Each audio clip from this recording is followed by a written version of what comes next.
ఇదంతా చూస్తుంటే ఆ దేవుడి నిర్ణయంలాగా ఉంది అమ్మాయి గారు. అసలు ఆ దేవుడు ఈ గుళ్ళో నీకు ఇలా పసుపు, కుంకుమ, పూలు, గాజులు దక్కడం నాకు చాలా సంతోషంగా ఉంది. ఆ దేవుడు ఆజ్ఞాపిస్తే నీకు వద్దనుకున్నా, కావాలనుకున్నా ఆ దేవుడు చేసేది చేస్తాడు. మీకిష్టం లేకున్నా అది జరిగిపోతుంది. ఈ దేవుడి కోరిక ఇదే. మీకు దూరమైన సింధూరాన్ని మీకు మళ్ళీ దగ్గర చేయడానికి ఆ దేవుడు ఇలా చేశాడు. మీరు అటు వెళ్ళినప్పుడు నేను దేవునికి మొక్కుకున్నాను. అమ్మాయి గారికి అంతా మంచే జరగాలని. అందుకే ఆ దేవత ఇలా చేసింది అని చెప్పేసి చంటి చెప్తూ ఉండగానే ఇంతలోపే సింధూర్ ఆలోచిస్తూ ఉంటుంది. మీకంతా మంచే జరుగుతుంది అమ్మాయి గారు అని చెప్పగానే గంట మోగుతుంది. చూసారా శుభసూచకం.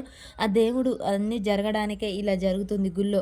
ఆ అమ్మవారికి దండం పెట్టుకోండి అంతా మంచే జరుగుతుంది అని చెప్పేసి సింధూరకు అర్థమయ్యే విధంగా చెప్పగానే సింధూర ఒక క్షణం పాటు నవీన్ అన్న మాటలు గుర్తు చేసుకుంటూ ఉంటుంది. సింధూరకు పెళ్లి చేయరా, నాతో కాదు ఎవరితో చేయరా అని చెప్పగానే నా కోడలికి ఎవరితో పెళ్లి చేయను, ఎప్పటికీ నాతో ఇలా ఉంచుకుంటాను అని చెప్పగానే సింధూర ఒక్కసారిగా ఆ మాటను గుర్తు చేసుకుంటుంది. చూడు చంటి, మంచి చెడు అనేది ఆ దేవుడు నిర్ణయిస్తాడు. కొన్ని ఆశలు కూడా భ్రమలుగా మారినప్పుడు మనసు భారం అవుతుంది. కాబట్టి మనం ఎప్పుడు ఆశలెమ్మటి పరిగెత్తకూడదు అని చెప్పేసి ఆ గాజులు తీసేసి అక్కడ పెట్టి సింధూర అయితే వెళ్ళిపోతూ ఉంటుంది. చెంచలమ్మనే గుర్తు చేసుకుంటూ ఉంటుంది.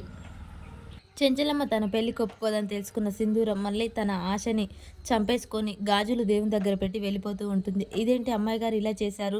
మనిషికి ఆశే ముఖ్యం కదా! ఆశ ఉంటే కదా బ్రతికేది.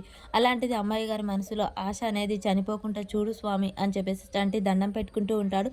మరి చెంచలమ్మ ఇదంతా చూసి తన పెళ్లి చేయాలని నిర్ణయించుకుంటుందా? లేకుంటే తనని ఎప్పటికీ పెళ్లి చేయకుండా అలాగే ఉండాలని కోరుకుంటుందా? అసలు ఏం జరుగుతుంది అనేది నెక్స్ట్ వీడియోలో తెలుస్తుంది.